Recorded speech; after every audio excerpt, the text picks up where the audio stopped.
What on earth is that? Some alien proboscis. Some bizarre tendril reaching out into the upward space of my yard. It sure is. It is an alien tendril. It is a banana flower.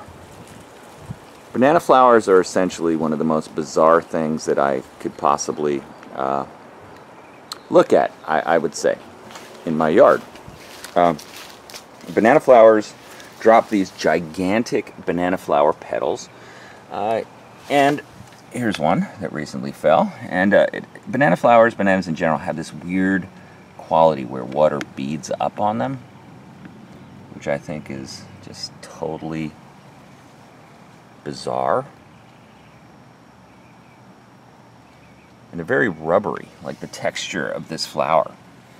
It's very rubbery. All right, let's see. The other side's kind of greenish, but look at that. I'm going to turn it over just because I turn over everything in my yard that could catch water because I don't want it to grow mosquitoes, and this is the time of the year where mosquito time is about to start. But this is a yard project video. Very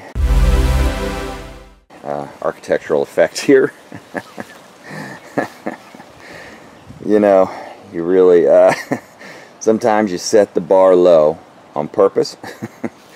And as I look here, I think, well, gee whiz, can we do better? Well, we sure can. So I've got to do something here. I love my banana grove. I've done some recent videos about maintaining it, and oh man, look, there's another banana flower. And bananas. Follow the banana flower to the bananas. But the banana patch needs to be big. I've said it before, I'll say it again. The banana patch needs to be big enough to give you a consistent crop of bananas. And these Musa bananas, they grow very quickly, and look at the size of those leaves. And that's like a 4.5 foot leaf.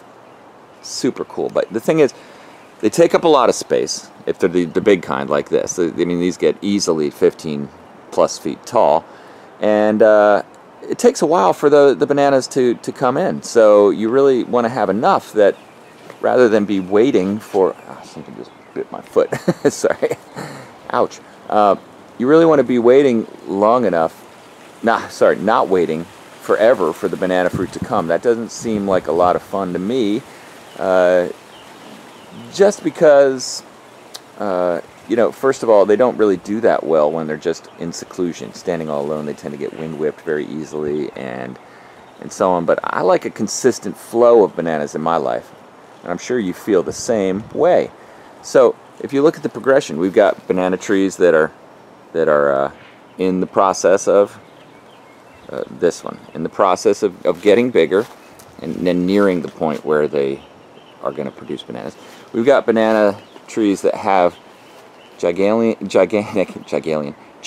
alien flower structures coming off them, which means they're going to give fruit in the next few months. And then we have bananas that are on tap to be ripe within the next month or so. And that's what I want. I want all stages. That's why I've consistently attempted to grow this. Now, I had to hit this banana grove like with a Genghis Khan-like fury prior to the hurricane because I didn't want it to crash down all my... It was growing up in my power cables, and during Hurricane Irma, I didn't want it to beat my cables and electric lines to the point where they catch on fire or snap, which typically is what happens when you're in that situation. So I cut them way back. But that's not such a bad thing because now they're coming back with a fury. So these actually are since Hurricane Irma. They come back with a fury. Lots more, and I want to leave it some space to grow. I still have this one banana I'm going to get, this one collapsed tree that I'm going to get rid of. That thing actually, funny enough, that one was one we didn't cut down, but Hurricane Irma did us the favor of bringing it to the ground. Anyway, that thing there weighs probably about 150 pounds with all the water that's in it, and it gets rotten and oh, look at it. See what I'm saying?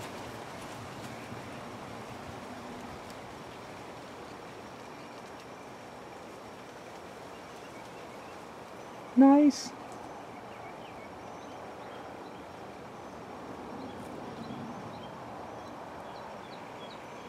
Stephen Attenborough moment. Observe the behavior of the Mexican lizard. They are not native to Central Florida, yet they do persist. This lizard has his eye on that lizard. He's moving in. They're communicating with head movements. And that's it.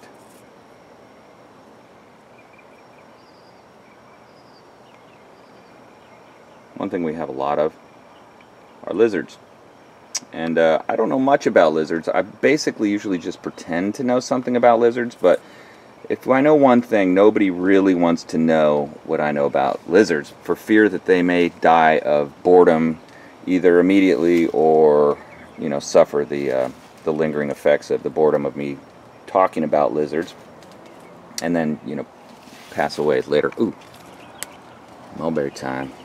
Yeah, I eat the red ones. Why? Because they're tart. Heard me say it 100 times. I'll eat black one too. Yeah. Anyway, so I was distracted by the mulberries. Maybe I eat too many mulberries. Not really sure. Alright, so back on task here. This project. This was actually a wall in the front of my house that I removed. It was a planter on the front of my house I removed. And since I just needed anything concrete to kind of draw a line back here at one point, you know, this is what I'd really like to have generally around my whole yard, which are these concrete edges, and you know, ultimately that's what I would do back here, but kind of never got to it. You know, other things came up, like, you know, new air conditioner, new roof, so, but this is a playful place back here anyway, and I like to get a little crappy. But I almost think now it wouldn't be a bad idea to go spend $100 at Lowe's or whatever and buy something like this, which you can get very easily, and just build a wall back here. Very easy to just stack them up and build a wall. And the reason is, you know, this kind of block method doesn't really fit it's not very natural. Like, nothing in nature generally goes exactly straight lines all the time. And in fact, these clumps expand out, you know, and that's what's happened. So you could see that it sprouted outside of this wall had gone right through here. This thing sprouted, a little pup from this one. Or no, actually it was a pup from one that was back in farther that we had chopped down because we got the fruit off of it. These two little baby pups came up. This one on the other side of the wall, it actually came up under the wall, came up, and by the sheer force it was able to push back those two cinder block like pieces of concrete and grow its own pup right there. So that's a beautiful pup, by the way. That is so nice. I can almost taste the fruit that's going to come off of it now. But obviously I've got to do something. The banana tree is one. It was cement wall versus banana tree. Banana tree 1, cement wall 0. So I'm gonna do something with this. I don't know. I mean, realistically, I'm probably gonna stack it along here and then replace this here, because I'd have to get some help to deal with it, I'm sure. But I'll build a wall, and then maybe I'll just, you know, kind of make it a meandering, kind of wavy. I like that idea, you know, and cut it back in here closely, but just kind of flow around. That's probably what I'm going to do. Yeah, I think so. And I'm going to even plant some more bananas, because I just want this to be I just want to go bananas, if you know what I'm saying. I just want to plant a lot more of these back in here, because they're one of my favorite things to eat and to grow. And if you kind of keep up on trimming them, you can actually still use the space in there. This has a wide enough footprint on the bananas themselves that you can kind of still walk around in there, which I like a lot. So yeah, banana project. New wall, new perspective, new situation. This banana tree, of course, is going to be short-lived, because once I take that fruit off, I will be cutting it at the base and removing it to promote even more pups, and if I'm lucky, the pups will grow this way. If I had to guess, they're probably going to grow that way, and that's the point where you have to draw the line in the sand, literally, and take a shovel and cut that pup off and move it back here, just like we did with these. I have actually maybe I ought to go do that now. I have some other banana trees pups that I was growing that I put back. They actually have been back there for a while, just slow growing. It wouldn't be a bad idea to go ahead and relocate them. Oh, I got a new hose too, by the way. A new hose. Been suffering with this not so great hose for a while.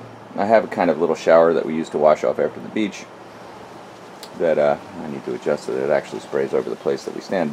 But a new hose is something that's great. Here it is.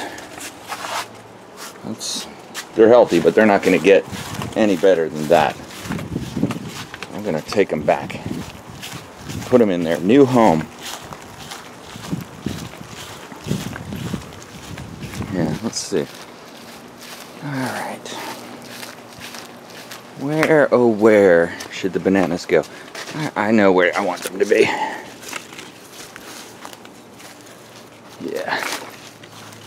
I want them to be right here. I'm going to dig a hole and plant them right there, next to this banana clump that I planted not too long ago, to start this corner going a little bit more with the banana action. Alright, so hey, thanks for watching Eat Your Backyard. If you like this kind of stuff, go ahead and subscribe. That way you're notified as new videos come out. And if you like this video, go ahead and give it a thumbs up. Leave a comment if that's your thing. And you could also check out my other YouTube channels. One is a place where I post surf videos, music videos of myself and my family surfing. That's called Surf All Day A1A. Or you could check out my fishing channel called Florida Fishy Finger, where we are going to be placing new focus on that channel to fill you in on all of our fishing adventures as we explore the various aquatic opportunities in Florida. So, thank you for watching, and please don't forget to subscribe to Eat Your Backyard.